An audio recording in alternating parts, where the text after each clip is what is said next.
Eu vou te convidar para você abrir a sua Bíblia em 2 Reis, capítulo 4, versos de 1 a 7. Segundo livro dos Reis de Israel, capítulo 4, versos de 1 a 7. O título que se encontra na nossa tradução revista atualizada, que a gente usa, é Eliseu aumenta o azeite da viúva. E nós vamos ler responsivo. Eu lerei os versos ímpares, você lerá os versos pares, e assim nós leremos 2 Reis, capítulo 4, versos de 1 a 7. Achou? Vamos juntos. Certa mulher das mulheres dos discípulos dos profetas clamou a Eliseu dizendo: meu marido, teu servo, morreu, e tu sabes que ele temia o Senhor. É chegado o credor para levar os meus 2 filhos para lhe serem escravos.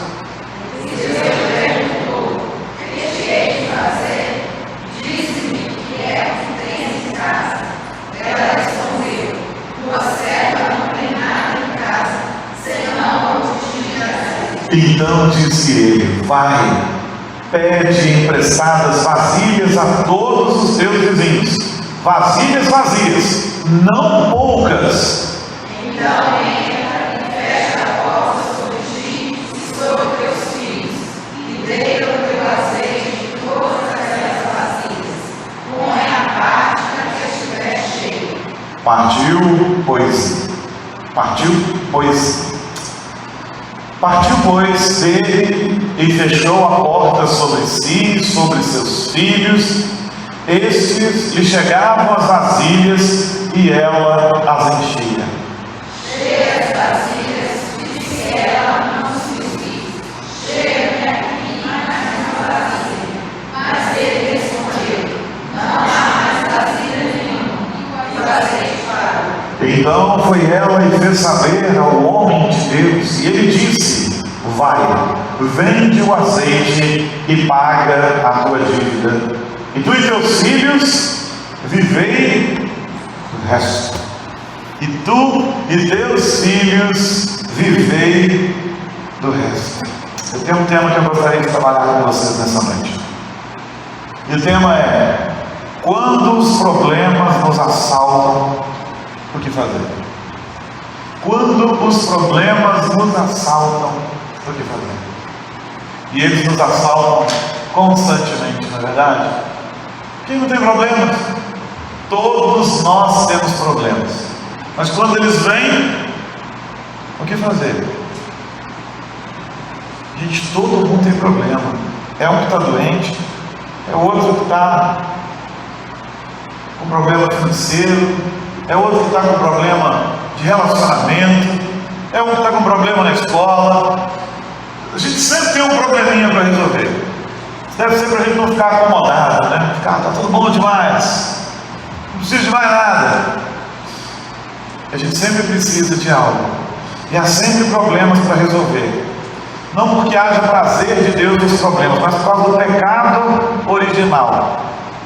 Por causa do pecado de Adão. Em Adão o pecado entrou no mundo. Não pense em chegar no paraíso e matar Adão. Se você tivesse lá, você teria feito a mesma coisa que Adão. E toda vez que a gente pega, é como se a gente estivesse dizendo: eu faria como Adão. Então, por causa do pecado, nós temos problemas. Por causa de um homem, o pecado entrou no mundo. Mas também por causa de nós somos restaurados, que é Jesus. Mas quando vêm os problemas, e eles vêm, o que fazer? O que a gente deve fazer? Quando eu olho para essa mulher, essa viúva, nem tem o nome dela aqui, mas eu olho para a história dela, e na história dela eu vejo alguns exemplos muito interessantes. Primeiro eu vejo a situação dessa mulher.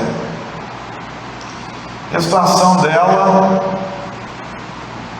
ela é viúva. Agora, o credor, o homem a quem seu marido devia, quer apanhar seus filhos e levá-los como escravos. Imagina que situação. Que situação.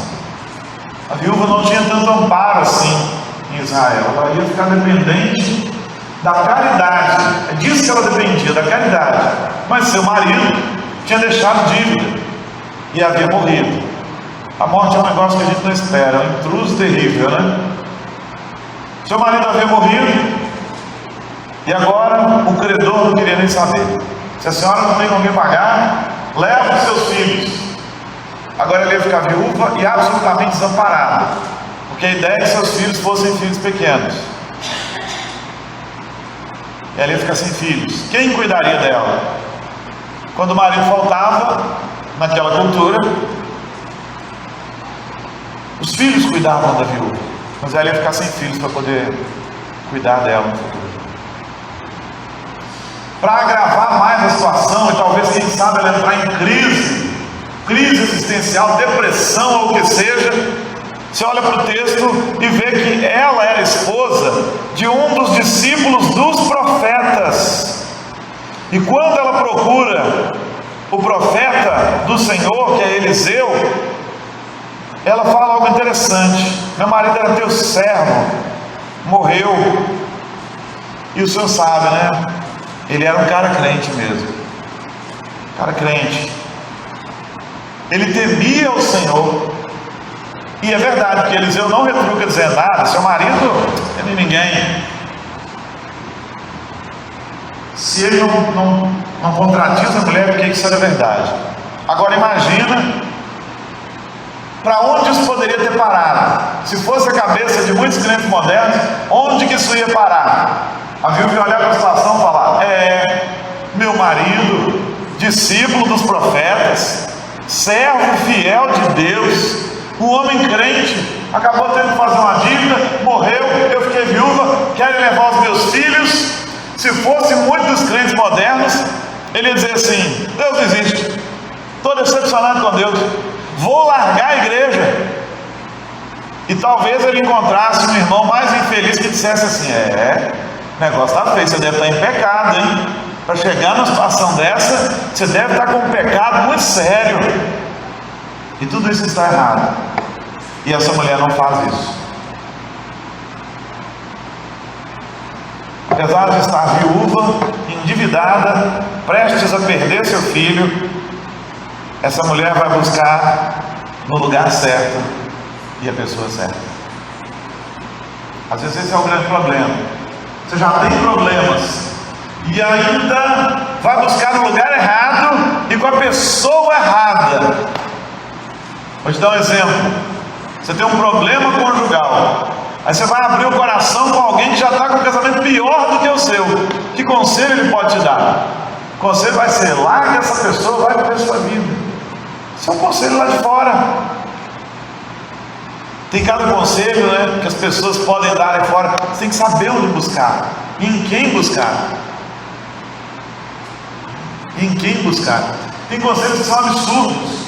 Por exemplo, uma mulher que, sendo traída, vai buscar um conselho de uma amiga que também já é frustrada e que vai dizer para ela assim: seu marido te traiu?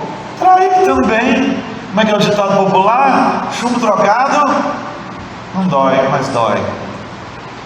Dói em ambos os lados. Fica todo mundo ferido, todo mundo quebrado. A gente tem que saber onde buscar, em quem buscar. Vai buscar conselho em quem tem mais maturidade que você, em quem quem é bem sucedido, em quem você tem visto que tem tido uma crescente na vida espiritual. Mas cuidado onde você busca conselho. É o adolescente que às vezes vai buscar conselho com o seu amigo que também não tem maturidade e acaba se arrebentando mais. Fulano, meu namorado, está colocando uma pressão, querendo que a gente, dormir comigo e tal. E a outra: vai, amor, o que tem? Você está buscando conselho no lugar errado. Lembra das escrituras? Salomão tinha um filho que virou rei. Como é que ele chamava? Quem sabe dizer da igreja? Roboão. Filho de Salomão, Roboão. E aí, os homens de Israel vieram até ele pedindo para ele abaixar os impostos e tal. E ele buscou o conselho dos anciãos, e os anciãos disseram: tem que esse povo, eles vão ficar felizes. Mas não satisfeito, o que ele fez? Era um rapaz jovem, foi buscar conselho com a galera, com os amigos. Sei lá o que eles faziam naquela época, né? Os amigos de corrida de camelo, se é que tem jeito de fazer isso. Os amigos que brincavam de jogar pedra lá para a funda. E os amigos disseram: não, você tem que ser pior que seu pai, você tem que ser mais duro. E o que o conselho dos amigos fez com Roboão, fez com que ele perdesse 10 tribos. Perdeu grande parte do seu reino, por causa do conselho dos amigos. É porque os meus amigos, ótimo, mas lembra que os seus amigos têm a sua idade, eles não viveram o que os mais velhos viveram. Então toma cuidado quando você busca conselho. Essa mulher, essa viúva, foi buscar conselho no lugar certo e com a pessoa certa. É a primeira coisa que a gente tem que fazer quando os problemas vêm sobre nós. É preciso buscar o lugar certo e a pessoa certa. É o que está no verso 1. Ao invés de ela ir para as esquinas reclamar, ao invés de ela buscar umas amigas reclamadoras, ela foi à casa dos profetas procurar o profeta Eliseu. E os profetas eram boca do Senhor. E ainda são, né? Profeta, hoje você tem que entender isso. Fulano é profeta. Por quê? Porque ele adivinha o futuro. Sei lá, deve ser astrólogo, adivinho. Profeta é o homem que fala em nome do Senhor. É aquele que é boca do Senhor, que Deus ministra ao coração dele através da palavra, e ele entrega a você a palavra de Deus com fidelidade. Isso já era a função do profeta naquele tempo. O profeta revelava a vontade do Senhor e apontava para Cristo. Você precisa aprender a buscar a pessoa certa, Jesus, no lugar certo, diante do trono da graça, no meio do povo do Senhor. Buscar em oração. Não é o que Filipenses diz: em tudo sejam conhecidos diante do trono da graça de Deus as vossas petições pela oração e pela súplica com ações de graças. Falamos disso na vigília, né? Quando falamos da alegria, lá em Filipenses 4, Filipenses 4:4, alegrai-vos sempre no Senhor, outra vez digo alegrai-vos. Aí o verso 5 vai dizer que a vossa moderação deve ser conhecida de todos os homens. E do 6 em diante, o Senhor nos estimula a buscar diante dele, diante do trono da graça, na presença dele. Busque no lugar certo e busque a pessoa certa quando os seus problemas te assolam. Porque tem gente que nunca busca no lugar certo, nem na hora certa. Às vezes Jesus é o último a ser buscado. Você tem uma dorzinha de cabeça, você toma um remedinho. Ela se intensificou, você toma um remédio mais forte. Ela dura mais tempo, você procura um médico. Aí o médico vira e dá um diagnóstico ruim. Oh, Jesus! Aí você lembra de Jesus. Clame a Jesus na hora que você tomar o primeiro remedinho ou antes de tomá-lo. Porque se o diagnóstico era ruim, Jesus é poderoso para curar naquele primeiro momento até, nós cremos. Mas tem gente que deixa para buscar Jesus como o último recurso. Jesus não é o último recurso. Jesus é o primeiro e supremo recurso. Busque antes de tudo, para todas as coisas. Aquela mulher buscou a pessoa certa, no lugar certo. Nós precisamos aprender a fazer isso. Precisamos aprender a buscar Jesus em primeiro lugar. E depois buscar aqueles que verdadeiramente vão poder nos ajudar também, Jesus. Mas esse é um próximo ponto. Então guarde isso. Quando as coisas ficam difíceis, quando vem as crises, quando vem os problemas, o que fazer? Primeiro, busque a pessoa certa, no lugar certo. Busque Jesus. Segundo, o Senhor costuma solucionar nossos problemas usando os recursos que nós temos. Eliseu olhou para ela no verso 2, olha aí, e perguntou assim: o que eu vou fazer por você? Me diz, o que você tem na sua casa? E ela respondeu: eu não tenho nada. Eu tenho uma coisa só. O que eu tenho? Uma botija de azeite. Ele falou: então tá bom, é isso que eu vou usar. Deus costuma usar os recursos que nós temos para resolver os problemas que se nos apresentam. Mas tem gente que não quer assim. Ele não quer. A maioria das pessoas não quer.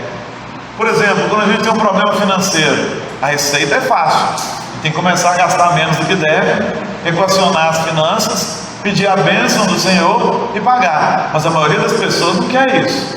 Elas queriam ganhar na loteria sem ter jogado, ou como alguns aí, passar uma toalhinha ungida lá no caixa eletrônico e a dívida sumir. Eu vi um negócio desse aí rodando por aí, sujeito dando testemunho num certo lugar, falou: eu passei a toalhinha ungida e no caixa eletrônico a minha dívida subiu. Desculpa, queridos, eu não acredito que Deus tenha feito isso. Eu creio no Deus de milagres. Eu já orei por pessoas que foram curadas, e já orei por mim mesmo e Deus não curou. Foi falta de fé? Não, é manifestação do propósito de Deus.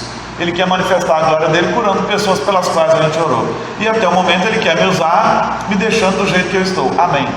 Mas eu não acredito. Já vi gente sendo levantada da cama, já vi gente sendo curada, já vi Deus agir poderosamente em muitas circunstâncias da minha vida, do meu ministério. Na verdade, juntando as histórias aqui, eu posso dizer para vocês que a nossa vinda aqui para Simonton e a ida do pastor Wellington lá para Belo Oriente, e tudo isso foi o mover da oração dos irmãos, porque eu tinha convite para ir para Belo Oriente em 2018, quase fui. Por que eu não fui? Porque o Wellington tinha que ir para lá, porque Deus estava preparando a gente, porque eu tinha que vir para cá. Se eu tivesse ido para lá, eu não queria ficar um ano, eu queria ficar uns 20, e Deus me queria aqui, porque eu não quero ficar um ano, eu quero ficar uns 20. Se o Senhor assim permitir, se Ele me abençoar, se eu for acumulado da graça do Senhor para abençoar a vida de vocês, porque eu não quero ficar aqui 20 anos passando o tempo, eu quero ficar aqui 20 anos produtivos. Então até isso foi mover de Deus. Quando a gente conta a história, quando a gente pensa na história de como nós viemos parar aqui, então eu creio no Deus de milagres, mas eu não creio no Deus que olha para um cara que gasta compulsivamente, depois vai lá num lugar, pega uma toalha que alguém enxugou o suor com ela, passa no caixa eletrônico, minha dívida sumiu. Deus não compactua com a irresponsabilidade, tá? E a fé nunca será irresponsável. E aquilo que eu posso fazer, Deus vai deixar eu fazer. Milagre é aquilo que é impossível para nós. Deus entendeu. Essa mulher precisava de um milagre. Ela não tinha dinheiro, ela não tinha recurso, ela não tinha trabalho, ela não tinha nada. E Deus usou o que ela tinha em casa. O que ela tinha em casa? Uma botija de azeite. Eu vou repetir o princípio para você. Segunda coisa que a gente tem que entender é que o Senhor costuma solucionar nossos problemas usando os recursos que a gente já tem. Ele age miraculosamente abrindo as portas usando os recursos que a gente já tem. Mas às vezes as pessoas não aceitam. Não, Deus, eu quero que o Senhor haja de um modo espetacular, porque só assim eu vou crer que o Senhor é Deus. Se Deus agir de um modo espetacular, Ele é Deus. Se Ele não agir, Ele é Deus. Ele faz o que Ele quer. Ele que é Deus. Eu pastoreava há uns anos atrás, e um sujeito tinha um problema muito sério. Problema mental bem sério, assim. Eu não sei exatamente o que ele tinha, mas se ele ficasse dando medicamento dele, ele ficava descontrolado, agressivo, falava muitas coisas. E um dia ele foi num determinado lugar que falou para ele assim: você não é curado, falou para todo mundo geral, você não é curado porque você não tem fé, porque se você tivesse fé, você parava de tomar os seus remédios e pronto, você seria curado. Então pare de tomar seus remédios essa noite, declare em nome de Jesus que você está curado e não tome mais o seu remédio. Assim fez esse rapaz, declarou lá no culto que estava curado, não tomou o remédio dele naquele dia. 3 horas da madrugada ele ficou louco, quebrando tudo, bagunçando a cidade pequenininha, deve ter uns 7 mil habitantes, né, irmão? Se tiver, todo mundo sabia. Foram lá chamar o super poderoso. O cara ficou louco, vai lá orar por ele. Você acha que o sujeito que fez a bagunça foi lá orar por ele? Foi não. Aí eu tive que ir lá. Ô meu filho, toma seu remedinho, vou orar. Não, porque Deus tem que agir, Ele vai agir. Ele vai agir. Vou orar por você que agora Ele vai agir. Mas Deus age como Ele quer. E eu creio num Deus tão poderoso, quando eu tive que falar com Ele. Eu creio num Deus tão poderoso, mas tão poderoso, que até com você tomando remédio Ele te cura. Cura até os efeitos colaterais do remédio, se Ele quiser. Você está entendendo o que eu estou te falando? Jogar o seu remédio fora não é sintoma de fé, porque a fé não é irresponsável. Eu já pensei sobre isso. Sabe como que eu penso que Deus vai fazer comigo um dia, se Ele quiser? Não é como naquelas cruzadas que o sujeito diz: se você crer que você vai voltar a enxergar, pega seu óculos e joga fora. Aí o cara joga, no outro dia tem que ir lá na ótica, coitado. Vai para casa esbarrando em tudo. Não. Sabe o que eu creio? Creio assim, que se Deus quiser, se Ele for servido fazer isso, uma hora eu vou olhar para o óculos assim e vai estar tudo embaçado. Aí eu vou tirar, vai estar melhor. Aí eu vou colocar, vai estar pior. Aí eu vou tirar, não preciso mais disso, pronto, acabou. Gente, Deus é Deus, eu não preciso. Ele cura do jeito que Ele quiser, como Ele quiser. E normalmente Ele usa os recursos que nós temos para nos curar. Você não precisava de médico, você não precisava de nada. Deus é poderoso e normalmente age usando aquilo que nós temos para nos abençoar, aquilo que nós já temos para nos abençoar. E isso não tira o espetacular de Deus, não, isso reforça o espetacular de Deus, porque às vezes Ele pega uma coisa insignificante e te faz prosperar com ela. Olha só, pega uma botija de azeite. O que é uma botija de azeite? Mas Ele usou e abençoou a vida daquela maneira. Então a segunda coisa que você tem que entender é isso. Dá uma olhada ao redor, presta atenção no que está acontecendo, porque Deus usa as coisas ordinárias para operar as extraordinárias. Usa as coisas comuns e de repente você se vê abençoado de uma maneira que você não esperava. Gente, como que Deus usou isso para fazer isso na minha vida? Como é que pode? Isso é um milagre de Deus. Preste atenção nisso. Às vezes Deus usa uma pessoa para te abençoar, né? Uma pessoa que está desolada sempre, mas conversando, compartilhando o seu problema, ela, olha, eu posso te ajudar nisso, eu posso te ajudar nesse negócio.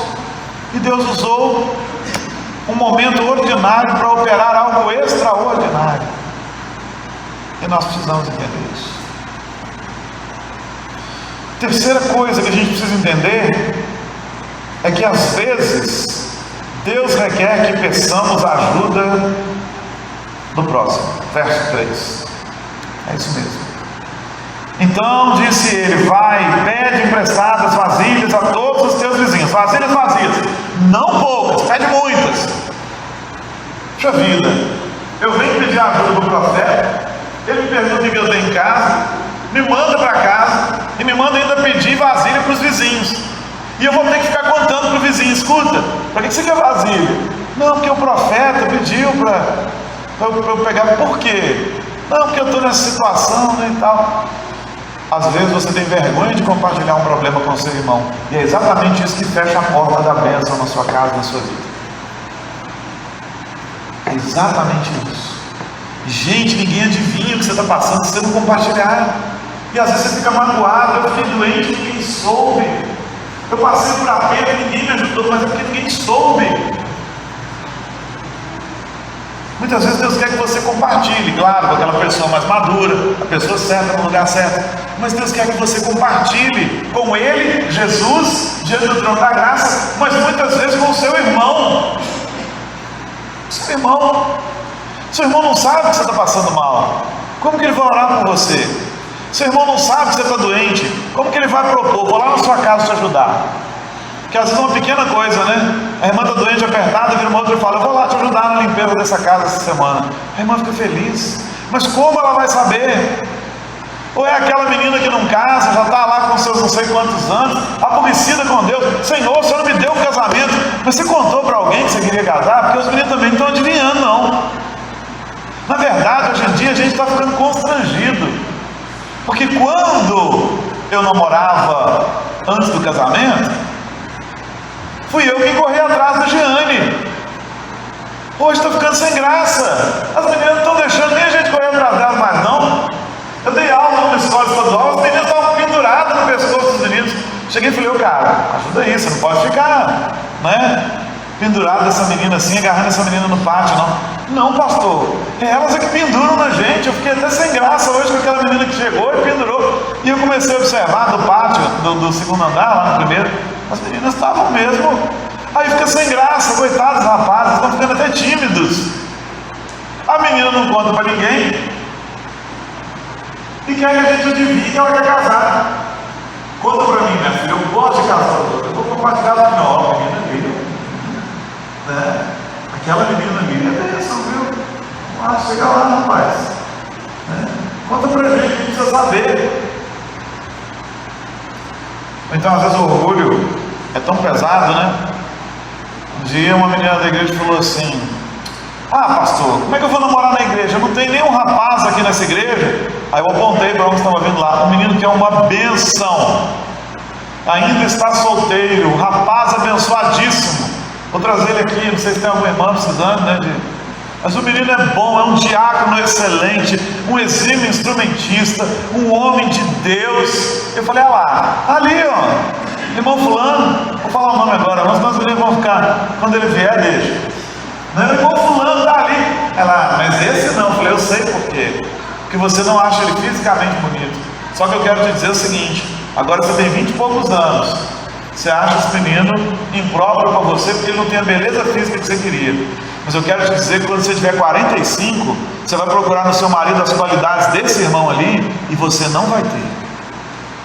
Aí você vai chorar o dia que você não ouviu o conselho do seu pastor e deixou esse diácono abençoado passar na sua vida. Ficou de tromba por pastor, ficou de carinha ruim, mas hoje está lá, está andando no deserto, a moça. Então, assim, às vezes você está precisando de alguma coisa, compartilhe. Deus muitas vezes quer que você compartilhe com as pessoas. Irmão fulano, eu estou precisando de um emprego. E ele, lá na minha empresa tem uma, né? Tem uma coisa que você pode fazer. Muitas vezes aconteceu isso, a gente compartilhando. Fulano está precisando de um emprego, qual que é a área dele? A área tal. Lá na minha empresa está precisando de um cara assim. Mas se você não compartilhar, ninguém adivinha. Deus se agrada de usar pessoas para abençoar a vida da gente.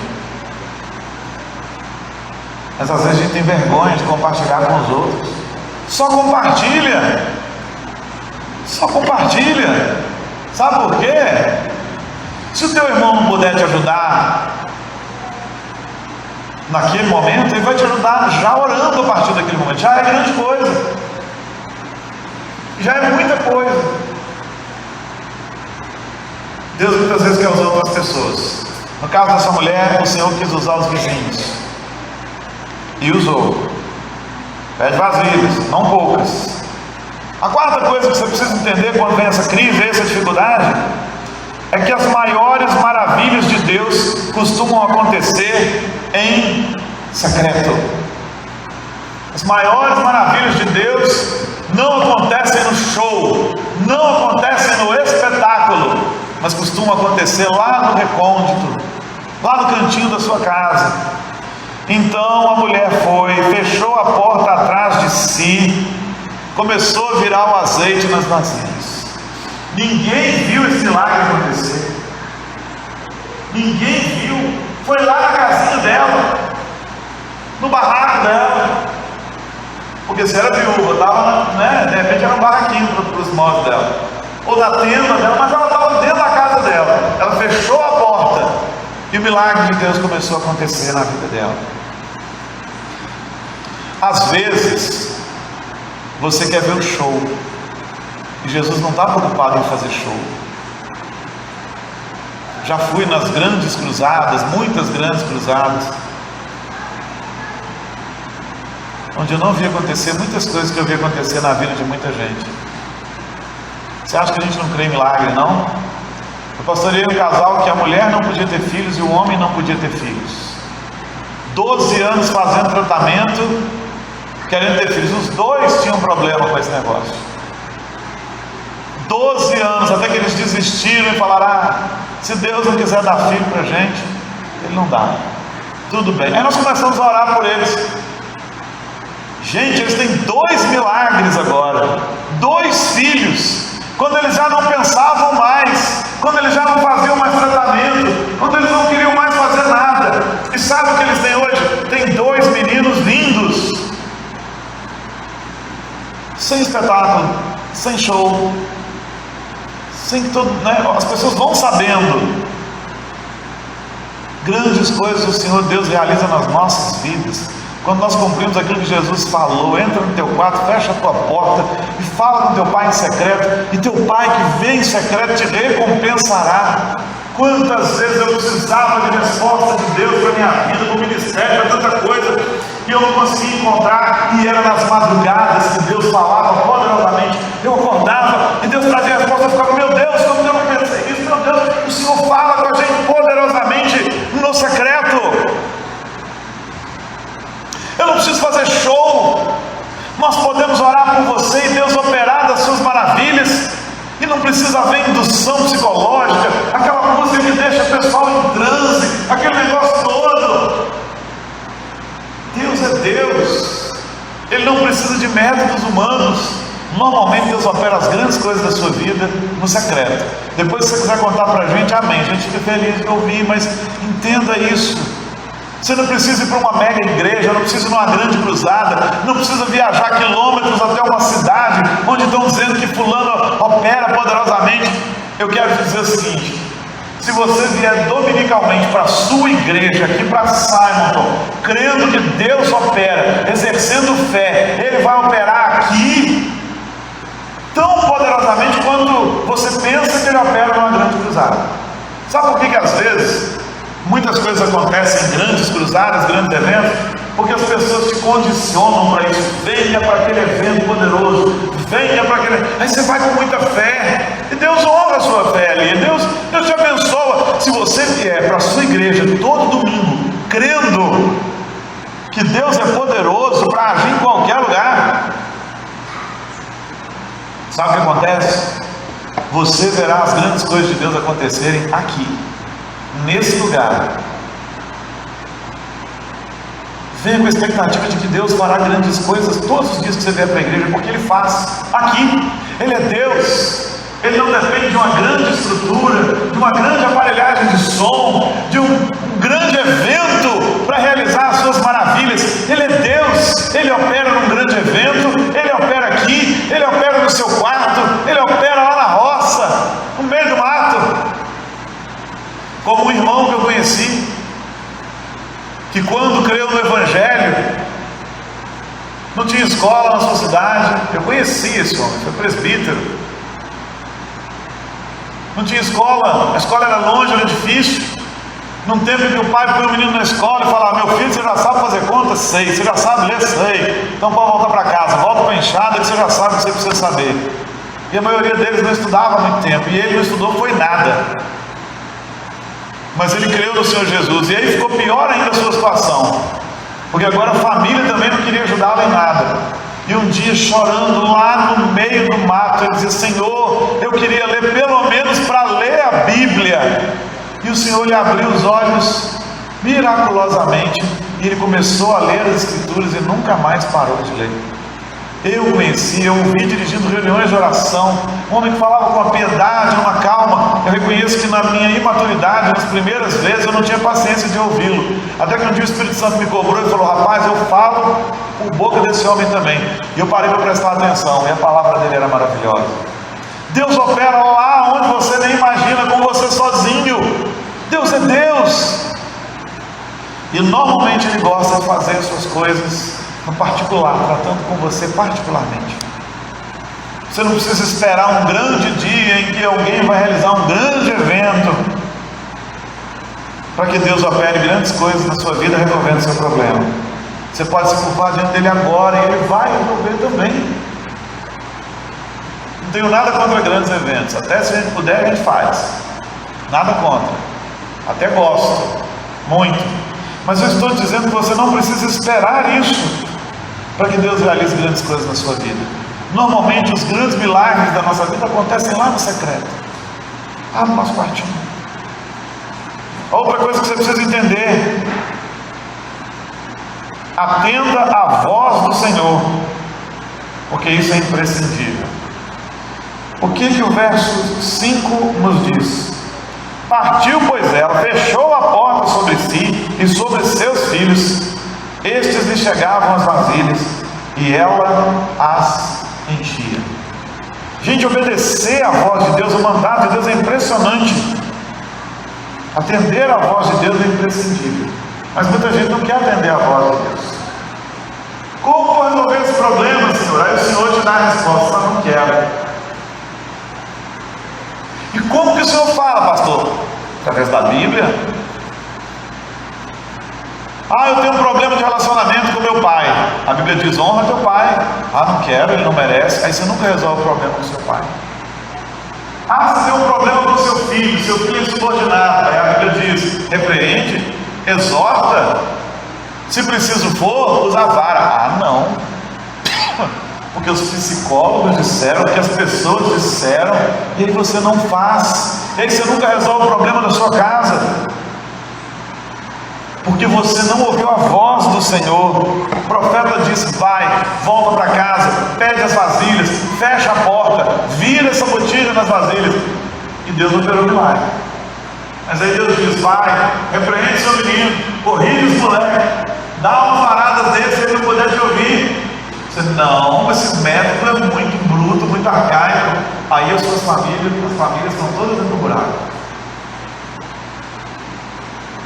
Um monte de gente que educou seus filhos conforme as ideias da psicologia da década de 70, 80, 90, viu um resultado horrível. Até os psicólogos agora estão voltando atrás em muitas coisas que disseram. Por isso eu fico com a palavra, porque ela não passa. Muitas outras coisas, tem muitos outros procedimentos. Você quer resolver o problema com o irmão? Vai, pede perdão. Não, pede perdão, não vou. Ele não merece. Mas a Bíblia está mandando. Você está entendendo o que eu estou falando? A gente tem que aprender a ouvir a voz de Deus. Porque você quer um milagre de Deus, mas não quer obedecer a Deus. E obedecer é melhor do que sacrificar. Tem muita gente aí fazendo sacrifício de fé, entre aspas, em muita igreja por aí. Tem até que construir um templo, né? Porque dizimar você dizima na sua igreja, mas sacrificar só no templo.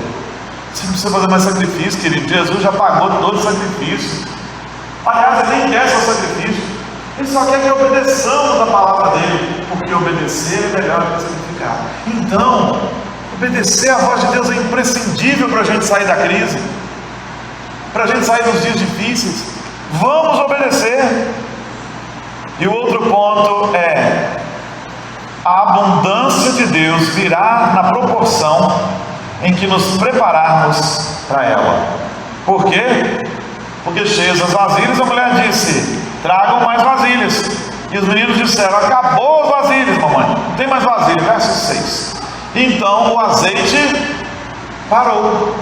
A abundância de Deus virá na proporção em que você crê. Se a gente pensar que na Bíblia azeite normalmente tem a ver com o Espírito Santo de Deus, a gente pode aplicar isso para a nossa vida. O Espírito Santo vai agir na medida em que você crê que ele age. Se você não crê que o Espírito Santo age hoje, ele não age mesmo na sua vida. Incrédulo, não age. Agora, se você crê, ele age. Se você crê que o Senhor ainda cura, se você crê que o Senhor ainda aviva o seu povo, ele faz mesmo. Ele derramará sobre nós bênçãos na proporção em que nós crermos. O tamanho da fé daquela mulher foi medido pelo tanto de vasilha que ela pediu emprestada. Talvez ela nem tivesse no primeiro momento entendido o que Deus estava fazendo.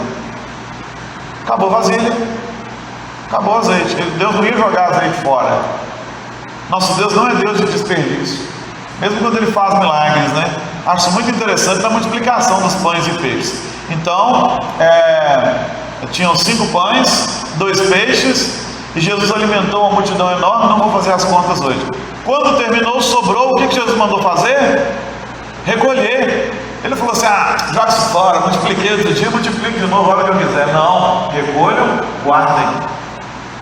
Porque o nosso Deus não é Deus de desperdício, é o Deus que nos ensina a aproveitar muito bem os recursos. Mas nós seremos agraciados na proporção em que cremos. Creia que Deus é poderoso para te tirar das dificuldades. Você está buscando no lugar certo? Você está buscando a pessoa certa? Você entende que Deus não precisa fazer espetáculo, mas age como Ele quer? Você entende que o Senhor Deus é poderoso para realizar? Você entende que às vezes você precisa pedir ajuda às outras pessoas? Faça tudo isso e creia que o Senhor Deus te abençoará. O poder dele é infinito, não tem limites. Agora, se você creu que Deus só faria algumas coisas, é só isso mesmo. Como a mulher que ouviu na igreja que se ela tivesse fé do tamanho de um grão de mostarda, ela ia pedir ao monte para sair daqui e se mover, e o monte se moveria. E ela tinha lá um morro, barranco na frente da casa dela, e ela disse: então, se é verdade, eu vou orar. Ela orou à noite, falou: Senhor, tira o monte da frente da minha casa, eu sei que o Senhor pode. E foi dormir. No outro dia abriu a janela, e qual não foi sua surpresa? O monte estava lá. E qual foi a declaração dela? Sabia que o Senhor não ia tirar. É isso aí. Eu sabia que Ele não ia tirar, e não tirou mesmo.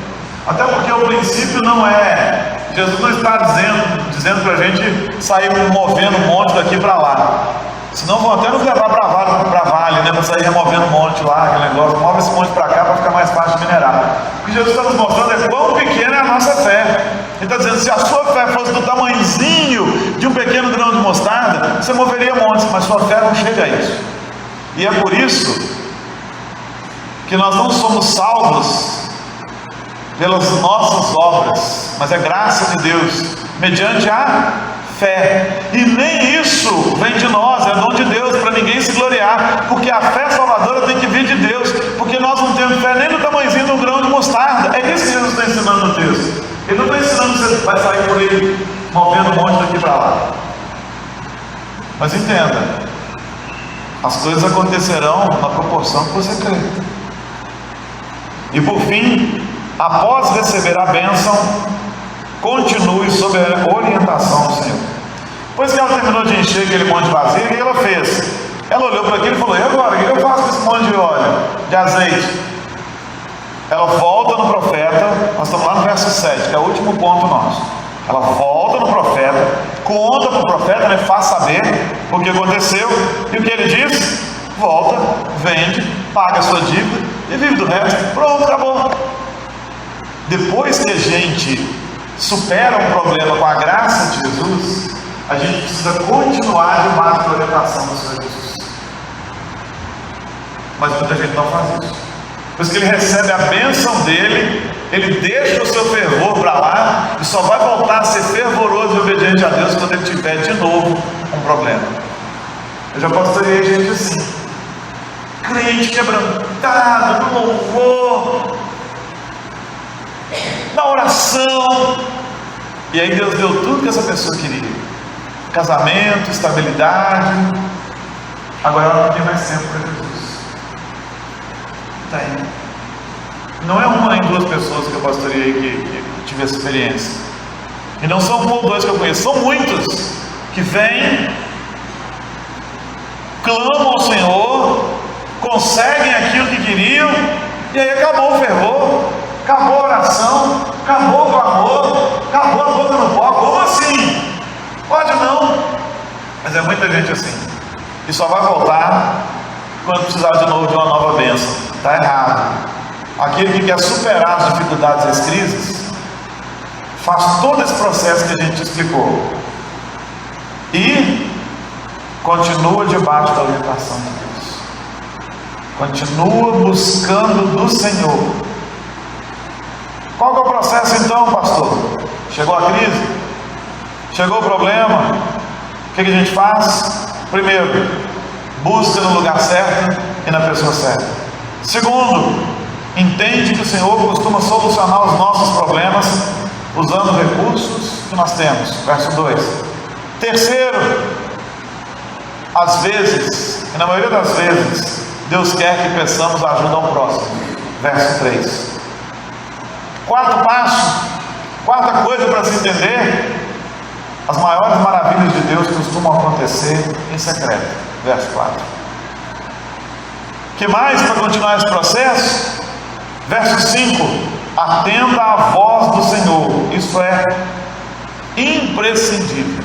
A gente que quer a bênção de Deus, mas não quer ouvir nada que Deus está falando. Nada que Deus está falando. 6. A abundância de Deus virá na proporção em que nos prepararmos para recebê-lo. Verso 6. E entenda, após receber a resposta do Senhor, continue sob a orientação do Senhor. Deus não é um consultor que você procura quando precisa e depois deixa para lá. Ele é o Senhor da sua vida. Deus não é um médico que você busca no tempo da enfermidade, quando está tudo bem, você passa um tempo sem lá. Ele não é um médico, ele é o médico dos médicos, aquele que cuida da gente dia após dia. Tratamento especial, via pessoa do Espírito Santo. Continue a seguir com o Senhor, continue a caminhar com o Senhor. Esse não é um sermão novo, mas eu senti muito desejo de pregá-lo nessa noite. Por quê? Porque o Santo Espírito nos dirige. Certamente você está passando por lutas, e essas são as orientações do Senhor para você. Não sei se temos distantes, mas talvez você nos visite, esteja ouvindo essa palavra. Deus está falando com você. Busque no lugar certo, a pessoa certa. Esse é Jesus. Se você está aqui, você já está no lugar certo. Busque a pessoa certa, que é Jesus. Ele não é só aquele que nos salva, Ele é aquele que cuida de nós todos os dias, mesmo quando a gente não tem essa compreensão, mesmo quando a gente não tem. Eu tenho uma canção que marcou muito a minha vida. Quando eu cheguei na igreja, a igreja cantava, dizia assim, que Jesus Cristo mudou o meu viver. Ela foi composta por um homem chamado B.D. Thomas. B.D. Thomas compunha músicas para filmes na década de 60, 70, músicas bonitas, músicas com letras boas, mas no dia que Cristo o alcançou, ele compôs essa canção e ele passou a viver para Cristo todos os dias da sua vida. Não apareceu mais na mídia, não compunha muitas músicas mais para os filmes, agora ele era um crente, você sabe como é que é esse negócio. Mas ele continuou a compor para Cristo, continuou a viver por Cristo. Eu ouvi a voz de Cristo. E ele me influenciou muito na minha carreira cristã, na minha caminhada cristã. Queria que você depusesse sua vida no altar de Deus aí, seu problema. O maior de todos os problemas da nossa vida foi pecado, o pecado original. E Cristo resolveu na cruz. O que mais Ele não pode fazer? Ele pode. Enquanto nós cantamos que Jesus Cristo mudou o meu viver, você vai colocar a sua vida diante do Senhor. Porque aquele que mudou o seu viver é poderoso para continuar cuidando de você no meio de todos os problemas. Ele nunca prometeu que se você viesse para Ele, você nunca mais teria problemas. Ele não disse isso. Ele disse assim, no mundo tereis aflições, mas tende bom ânimo, eu venci o mundo. Aquele que venceu o mundo é aquele que está ao teu lado, se você é de Cristo Jesus. Então, feche seus olhos, entregue aí seu problema para Ele. Ele mudou a nossa vida, Ele muda todas as coisas. Olha, Senhor, deixa o Espírito Santo falar com você. Te dar a resposta do seu problema. Te abençoe.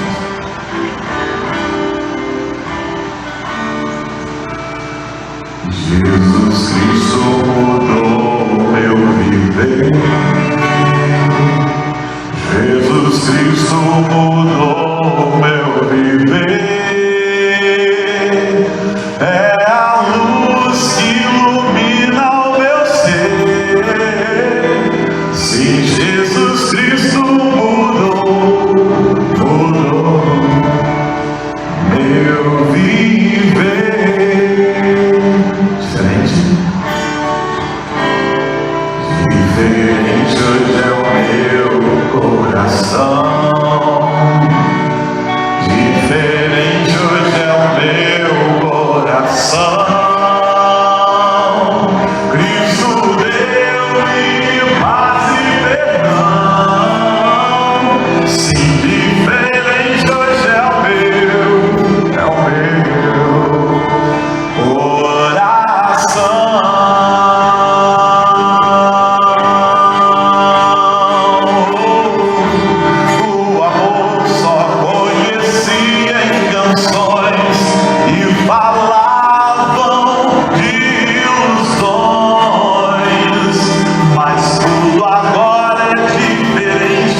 a partir de agora, seguir os próximos passos. Mas como eu vou lembrar disso tudo, pastor? Abre o texto, quando você for lendo, você vai lembrando cada um. Por isso que eu gosto de pregar assim. Mas agora, é hora de crer nesse amor, que é maior do que qualquer amor cantado nas canções. Agora é hora de crer naquele que fala a toda a gente. Eu não sei como é que você entrou, mas eu queria orar por você. Se você tem problemas, traz aqui no altar do Senhor junto de mim, vem cá na frente, vamos orar juntos. Vamos orar juntos por você. Depois, qualquer que seja o problema, eu vou lá na frente, todo mundo vai saber que eu tenho um problema, mas todos nós temos algum para resolver mesmo, né? Se o Senhor Deus te tocar, se o Santo Espírito dele